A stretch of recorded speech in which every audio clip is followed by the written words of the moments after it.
Most awaited movie Kantara chapter 1 pre release event Hyderabad లో grand గా జరిగింది. ఈ కార్యక్రమానికి యంగ్ టైగర్ ఎన్టీఆర్ ముఖ్య అతిథిగా హాజరయ్యారు.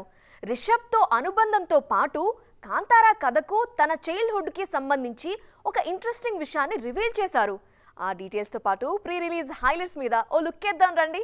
I'm extremely happy to be here. Thank you all for coming to our Kantara pre-release event. But most of all, thank you to NTR sir. Sir, the support you've given our team and this film from day one has been incredible. You have treated it like your own film and you've brought your aura and your support to every single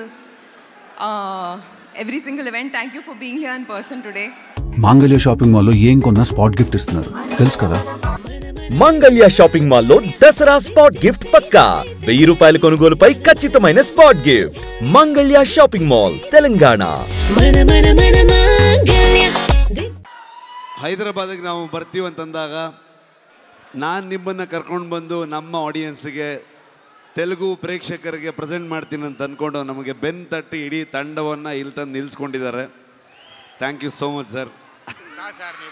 ಇಲ್ಲ ಹಾಗೇನಿಲ್ಲ sir, formalities ಇಲ್ಲ, but still ಒಂದು ಆದರೂ ಕುಂದಾಪುರಕ್ಕೆ ಬಂದಿದ್ದರು. ಕುಂದಾಪುರದ ಮಗ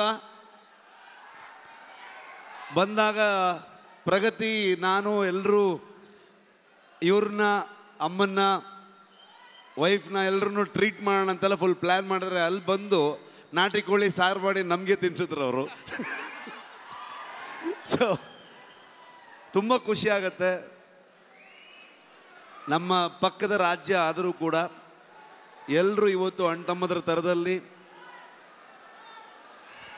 ಇವರು ನಾನು ಹೇಗೋ కర్ణాటక హాగో ఆంధ్ర హాగే ಅನ್ನೋಂಥ ఫీలింగ్ ನನಗೆ యావత్తు. నాకు తెలిసి నా వయసు బహుశా 3 ఏళ్ళు 4 ఏళ్ళు అయి ఉంటుంది. మొట్టమొదటిసారి మా అమ్మమ్మ నన్ను కూర్చోపెట్టి మా ఊరు ఇది కుందాపుర దగ్గరే మా ఊరు, చిన్నప్పుడు మేము కొన్ని కథలు విని పెరిగాము అని నాకు చిన్నప్పటి నుంచి కొన్ని కథలు చెప్పడం మొదలుపెట్టేది. అప్పుడు అర్థమయ్యేది కాదు, ఓహో ఇదేంటి, ఇది ఎప్పటికైనా ఇది నిజంగా జరుగుంటుందా, ఈ కథ నిజమేనా కాదా, ఇలాంటి ఎన్నో డౌట్లు నాకు. కానీ బాగా నచ్చేవి. ఆవిడ చెప్పినప్పుడల్లా చాలా ఇంట్రెస్ట్ వచ్చేది.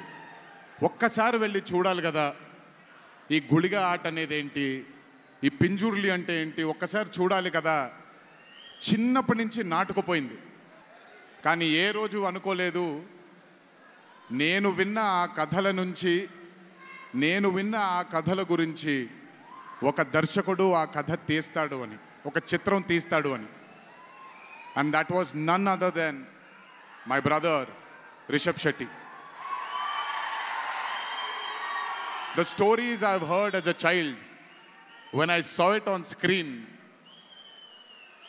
I was speechless, sir. I just did not know what to say. I hope ఈ చిత్రం మనందరినీ రంజింపజేస్తుంది అని, ఒక గొప్ప బ్లాక్ బస్టర్ చిత్రంగా in the history of Indian ఫిల్మ్స్లో ఈ చిత్రం ప్రస్ఫుటంగా మనందరికీ కనపడాలి అని ఆ దేవుణ్ణి మనసారా కోరుకుంటున్నాను. స్టార్ హీరోయిన్స్ అదర్ లాంగ్వేజెస్ లో బిజీ అవటంతో టాలీవుడ్ లో కొత్త అమ్మాయిలు జోరు చూపిస్తున్నారు. అప్కమింగ్ లిస్ట్ లో ఉన్న క్రేజీ మూవీస్ లో యంగ్ బ్యూటీస్ కనిపిస్తారన్న న్యూస్ టాలీవుడ్ సర్కిల్స్ లో వైరల్ అవుతోంది. కానీ ఆ న్యూస్ కి సంబంధించి అఫీషియల్ అనౌన్స్మెంట్ మాత్రం రావట్లేదు. ఇంతకీ ఈ లిస్ట్ లో ఉన్న బ్యూటీస్ ఎవరు, ఈ స్టోరీలో చూసేద్దాం. వరుస విజయాలతో సూపర్ ఫామ్ లో ఉన్న natural star Nani present the paradise సినిమాలో నటిస్తున్నారు. చాలా రోజులుగా షూటింగ్ జరుగుతున్న ఈ సినిమాలో హీరోయిన్ ఎవరనే విషయంలో మాత్రం ఇంతవరకు క్లారిటీ ఇవ్వలేదు. Return of the dragon fame Kayadu Lohar ఈ సినిమాలో నానికి జోడీగా నటించే ఛాన్స్ ఉందనే టాక్ వినిపిస్తోంది. ఆల్రెడీ అరడజన్ సినిమాలతో బిజీగా ఉన్న ప్రభాస్ యంగ్ సెన్సేషన్ ప్రశాంత్ వర్మ కాంబినేషన్లో మరో మూవీకి గ్రీన్ సిగ్నల్ ఇచ్చారు. ఫ్యాంటసీ యాక్షన్ డ్రామాగా ప్లాన్ చేస్తున్న ఈ సినిమాలో ప్రభాస్కి జోడీగా భాగ్యశ్రీ బోర్సేని తీసుకునే ఆలోచనలో ఉంది movie team. KGF beauty Srinidhi Shetty కూడా టాలీవుడ్లో బిజీ అవుతున్నారు. త్వరలో తెలుసు కదా సినిమాతో ప్రేక్షకుల ముందుకు రానున్న ఈ బ్యూటీ వెంకీ త్రివిక్రమ్ కాంబోలో తెరకెక్కబోయే సినిమాలో శ్రీనిధిని హీరోయిన్గా తీసుకునే ఆలోచనలో ఉన్నారు గురూజీ. కాంబినేషన్ సెట్ అయిన సినిమాల విషయంలో అఫీషియల్ అనౌన్స్మెంట్స్ మాత్రం రావటం లేదు. ఎన్టీఆర్ ప్రశాంత్ నీల్ సినిమాలో రుక్మిణి వసంతే హీరోయిన్ అని నిర్మాతలు క్లారిటీ ఇచ్చినా అఫీషియల్ పోస్టర్ మాత్రం రాలేదు. లెనిన్ సినిమాలో భాగ్యశ్రీ హీరోయిన్గా నటిస్తున్నా ఆ విషయాన్ని యూనిట్ ఇంకా ప్రకటించలేదు. ఓవైపు పాలిటిక్స్, మరోవైపు సినిమాలతో ఏ మాత్రం గ్యాప్ లేకుండా ఫుల్ బిజీగా కనిపిస్తున్నారు నందమూరి హీరో బాలయ్య. ఒక సినిమా సెట్స్ మీద ఉండగానే నెక్స్ట్ ప్రాజెక్ట్ని లైన్లో పెట్టేస్తూ యంగ్ హీరోలకి కూడా షాక్ ఇస్తున్నారు. అఖండ 2 తర్వాత మరో సినిమా ఇంకా స్టార్ట్ చేయకపోయినా ఆ తరువాత చేయబోయే సినిమా విషయంలోనూ డిస్కషన్ మొదలు పెట్టారు Nandamuri hero. Present most awaited Akhanda 2 వర్క్లో ఫుల్ బిజీగా ఉన్నారు నందమూరి నటసింహం బాలకృష్ణ. ప్రజెంట్ ఈ సినిమా పోస్ట్ ప్రొడక్షన్ వర్క్ జరుగుతోంది. నెక్స్ట్ గోపీచంద్ మల్లేని క్యాప్టెన్సీలో ఓ హిస్టారికల్ మూవీ చేసేందుకు రెడీ అవుతున్నారు. గతంలో గోపీచంద్ బాలయ్య కాంబినేషన్లో వచ్చిన వీరసింహారెడ్డి ఘన విజయం సాధించింది.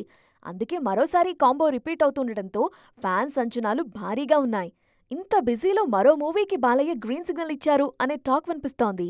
Mass commercial specialist Koratala Shiva దర్శకత్వంలో బాలయ్య సినిమా చేస్తారనే న్యూస్ ఫిల్మ్ సర్కిల్స్లో హాట్ టాపిక్గా మారింది. ప్రజెంట్ దేవరా 2 కోసం రెడీ అవుతున్న కొరటాల ఆ తర్వాత చేయబోయే సినిమా విషయంలోనూ ఓ నిర్ణయానికి వచ్చారన్నది లేటెస్ట్ న్యూస్. బాలయ్య కోసం ఓ సాలిడ్ యాక్షన్ స్టోరీని సిద్ధం చేసిన కొరటాల త్వరలో కథ వినిపించబోతున్నారట. వన్స్ బాలయ్య ఎస్ అంటే జెట్ స్పీడ్తో మిగతా పనులన్నీ జరిగిపోతాయి. మరి ఈ కాంబో ఎప్పుడు సెట్ అవుతుందో చూడాలి. ఇప్పటికీ ఎక్కడో ఒక చోట గేమ్ చేంజర్ సినిమా గురించి డిస్కషన్ జరుగుతూనే ఉంది. రీసెంట్గా ఓజీ ప్రమోషన్లోనూ ఈ సినిమా ప్రస్తావన వచ్చింది. మ్యూజిక్ డైరెక్టర్ తమన్ ఎప్పుడో చేసిన కామెంట్స్కి ఇప్పుడు క్లారిటీ ఇవ్వాల్సి వచ్చింది. ఇంతకీ తమన్ ఏమన్నారు, దానికి ఏమని క్లారిటీ ఇచ్చారు, ఈ స్టోరీలో చూద్దాం. రామ్ చరణ్ హీరోగా శంకర్ దర్శకత్వంలో తెరకెక్కిన భారీ మూవీ గేమ్ చేంజర్. బిగ్ బడ్జెట్తో తెరకెక్కిన ఈ సినిమా బాక్సాఫీస్ దగ్గర దారుణంగా ఫెయిల్ అయింది. ఈ విషయంలో కొన్ని రోజులు ఫీల్ అయిన అభిమానులు తర్వాత ఆ సినిమాని మర్చిపోయారు. కానీ యూనిట్ మాత్రం మళ్లీ గుర్తు చేసుకుంటోంది. రీసెంట్గా ఓజీ ప్రమోషన్స్లో మరోసారి గేమ్ చేంజర్ గురించి మాట్లాడారు తమన్. గేమ్ చేంజర్ విషయంలో సినిమా మాత్రమే కాదు, మ్యూజిక్ విషయంలోనూ ఫ్యాన్స్ ఫీల్ అయ్యారు. ఒక్క సాంగ్ కూడా వైరల్ కాకపోవటం మీద అప్పట్లో తమన్ స్పందించారు. ప్రజెంట్ జనరేషన్లో సాంగ్స్ వైరల్ అవ్వాలంటే సాలిడ్ హుక్ స్టెప్ పడితేనే అది సాధ్యమవుతుంది. అలాంటి డాన్స్ మూమెంట్స్ని క్రియేట్ చేయడంలో యూనిట్ ఫెయిల్ అయిందన్నారు తమన్. తాను చరణ్ని ఉద్దేశించి ఆ కామెంట్స్ చేయలేదని, కేవలం కొరియోగ్రాఫర్స్ తన ట్యూన్కి సరైన న్యాయం చేయలేదని మాత్రమే చెప్పా అన్నారు తమన్. రామ్ చరణ్ లాంటి అద్భుతమైన డాన్సర్ని కూడా వాళ్లు సరిగా వాడుకోలేదు అన్నారు. మరి ఈ క్లారిటీతో అయినా గేమ్ చేంజర్ వివాదానికి తెరపడుతుందేమో చూడాలి. సో చూసారు కదా, ఇవి ఇవాల్టి సైన్మా 2.0 ముచ్చట్లు. మరిన్ని ఇంట్రెస్టింగ్ అండ్ ట్రెండింగ్ అప్డేట్స్తో మళ్ళీ కలుద్దాం. టిల్ దెన్ బాయ్, జై జీన్.